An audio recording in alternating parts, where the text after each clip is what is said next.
ভাড়াটে খুন করছে, তারা বিএসএফকে খুন করতে পারবে না? করতে পারবে না।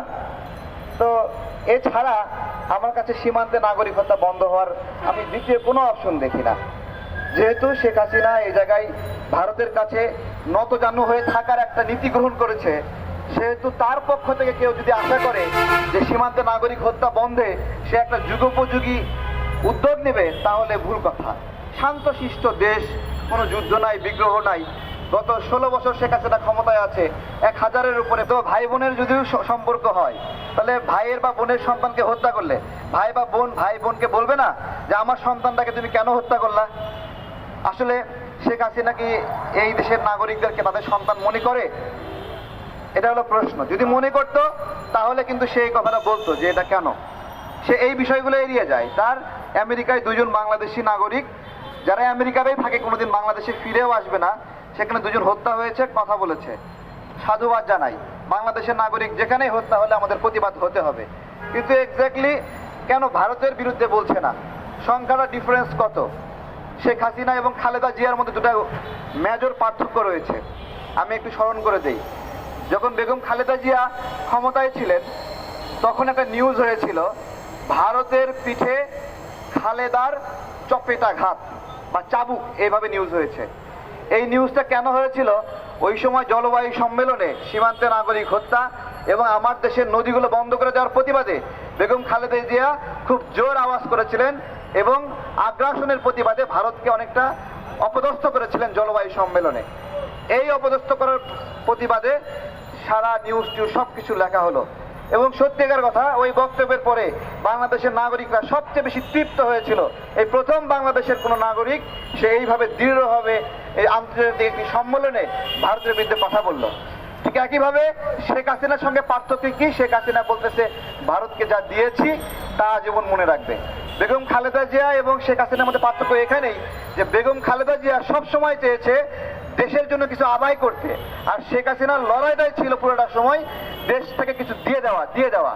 এবং এই বেহুদা মহিলা সবসময় বলে বেড়ায় গর্বের সঙ্গে যে যা দিয়েছি আজীবন মনে রাখবে। এইরকম নির্লজ্জ এবং বেহায়া কার্যক্রম ইতিপূর্বে কেউ করেছে বলে বাংলাদেশের কোনো রাষ্ট্রপতি, কোনো সেনা কেউ করেছে কিনা আমরা জানি না।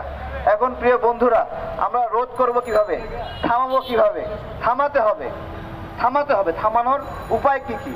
আমরা অনেকগুলো উপায় চিন্তা করে রেখেছি। আমাদের এখানে 25 কিলোমিটার ট্রানজিট দরকার নেপাল, ভুটান এবং চায়নার যাওয়ার জন্য। এটা ইন্ডিয়া দিচ্ছে না, যদিও 450 কিলোমিটারের ট্রানজিট তারা নিয়েছে। এখন আপনি ওই 25 কিলোমিটার যদি নিতে চান, কোনো যুক্তি তর্ক দিয়ে সম্ভব না। এটা কিভাবে সম্ভব? কেবলমাত্র বাংলাদেশের বুক চিরে যে ইন্ডিয়ান বাস ট্রাকগুলো যায়, এগুলোকে জায়গায় আটকিয়ে দিয়ে জিম্মি করা ছাড়া কেউ যদি মনে করে আরো ভালো কোনো উপায় আছে আমাদেরকে বলেন। আমার কাছে এটাই উত্তম উপায় মনে হয়েছে। সমস্ত ভারতীয় গাড়িকে আটকায় দিতে হবে এই ট্রানজিট ব্যবহার করার সময়।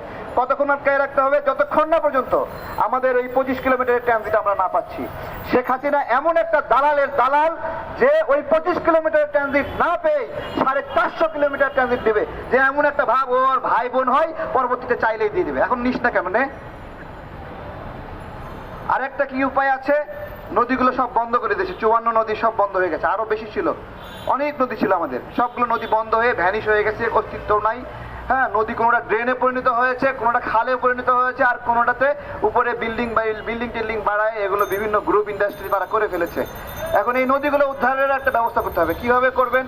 বাস্তব কথা, আপনি যদি ওই বাঁধগুলোকে উড়াই না দেন, তাহলে ছাড়া আর ভালো কোনো উপায় নাই। আপনি যদি মনে করেন মামলা করে, যুক্তি দিয়ে, তর্ক দিয়ে ওই বাঁধের দরজা খুলবে, অসম্ভব। এটা খুলতে পারবেন না। কেবলমাত্র একমাত্র উপায় স্বাধীনতাকামীদের মতো ওই বাঁধগুলো উড়াই দেওয়া, এছাড়া কোনো উপায় নাই। কেন উড়াবেন? দেশের স্বার্থে। একটা দেশকে শুকায় মারছে, মরুভূমি করে ফেলেছে, মাটিতে রস নাই, প্রাণ নাই, আগুন ছুটছে মাটি থেকে, উপর থেকে আগুন এসে, সূর্য থেকে আগুন এসে মাটিতে পড়ছে, সেটা প্রতিফলিত হয়ে আমাদেরকে পুড়াই ফেলছে। তা আপনি যদি এগুলোকে সজীব করতে চান, ওই বাঁধগুলো ভাঙা ছাড়া কোনো উপায় নাই। এগুলো প্রস্তুতি নিতে হবে, আমাদের এই বাঁধগুলো অপসারণের প্রস্তুতি নিতে হবে। এর জন্য দরকার হলে চায়নার সহযোগিতা নিতে হবে, নেপালের সহযোগিতা নিতে হবে, ভুটানের, এমনকি পাকিস্তানের সহযোগিতা নিতে হবে। এবং আমি তো মনে করি বর্তমানে যে বাংলাদেশের পাকিস্তানের সাথে সম্পর্ক ভালো করার একটা সময় এসেছে, ভালো করতে হবে। কারণ কেন ভালো করতে হবে? বিশ্বে একমাত্র মুসলিম দেশ হিসেবে পাকিস্তানেরই পারমাণবিক শক্তি রয়েছে এবং আমাদের পার্শ্ববর্তী দেশ ভারত পারমাণবিক শক্তিধর। তারা কোনো সময় আমাদের ক্ষতি সাধন করতে চাইলে অবশ্যই পাকিস্তানের এই পারমাণবিক শক্তির সহযোগিতা নিতে হবে। সেই জায়গা থেকে বাংলাদেশকে রাষ্ট্র হিসেবে এই জায়গা থেকে ভালো সম্পর্ক রাখতে হবে। তাছাড়া দেখেন, আর কোনো দেশের অনেক টাকা থাকতে পারে, পারমাণবিক শক্তি নাই। সুতরাং এই শক্তি বিষয়গুলো পরিমাপ করে আমাদের সম্পর্কের মাত্রাগুলো নতুন করে পুনর্মূল্যায়ন করতে হবে। এবং আমি তো দেখছি যে আমরা পাকিস্তানের বিষয়ে কোনো কিছু বললে আমাদেরকে পাকিস্তানের দালাল বলে, জারজ বলে, এগুলো কিন্তু এদিকে সারাক্ষণ কুতুর কুতুর করতেছে ওবায়দুল কাদের, তাতে সমস্যা হয় না। ঠিক আছে, শেখ হাসিনাও কি করে, আবার পাকিস্তান তাকে অভিনন্দন জানায় অবৈধভাবে নির্বাচিত হওয়ার পরে। শেখ হাসিনা বেদম খুশি, কিন্তু আমরা স্বার্থ সংশ্লিষ্ট যৌক্তিক বিষয়ে কথা বললে আমাদেরকে বলবে যে পাকিস্তানের বীজ। ঠিক আছে, তো যারা এগুলো বলো তাহলে তোমরা কি ভারতের বীজ? এগুলো বলো। আমরা তো দেশের স্বার্থে যা কিছু যা বলছি দেশের স্বার্থে বলছি, তাহলে আমাদেরকে এগুলো কেন বলে? এগুলো যদি কেউ ভবিষ্যতের সামনে কেউ বলে, একবার জুতা দিয়ে মুখে ঘষে দিবেন একবারে, যদি কেউ এসব উল্টাপাল্টা কথা বলে। প্রিয় বন্ধুরা, আমাদের ভারতীয় পণ্য বয়কটের একটা আন্দোলন চলছে, সংগ্রাম চলছে। এই সংগ্রামে কোনোভাবে পিছু পা হওয়া যাবে না। আমরা যে ফর্মুলা বললাম, থিওরি বললাম, এগুলো সবগুলোই কঠিন এবং যথেষ্ট শক্ত ফর্মুলা। আপনি যদি সীমান্তে বিএসএফকে হত্যা করতে চান, হত্যার প্রতিবাদে, সেটা অনেক কঠিন কাজ, আপনি সেটা পারবেন না হয়তোবা। আমাদের নাগরিকদেরকে এখনো আমরা সেভাবে সামরিক প্রশিক্ষণ, আধা সামরিক প্রশিক্ষণে প্রশিক্ষিত করতে পারি নাই। সেটা করতে হবে। যখন জনগণের ক্ষমতা হবে, তখন আমাদের সমস্ত সীমান্তের নাগরিকদেরকে কমপক্ষে 10 লক্ষ আধা সামরিক বাহিনী তৈরি করতে হবে। তাছাড়া বাংলাদেশের স্বাধীনতা, স্বার্থ সুরক্ষা করা যাবে না। সেটা হবে, কিন্তু যতক্ষণ হচ্ছে না ততক্ষণ কি করবেন? বসে থাকবো আমরা?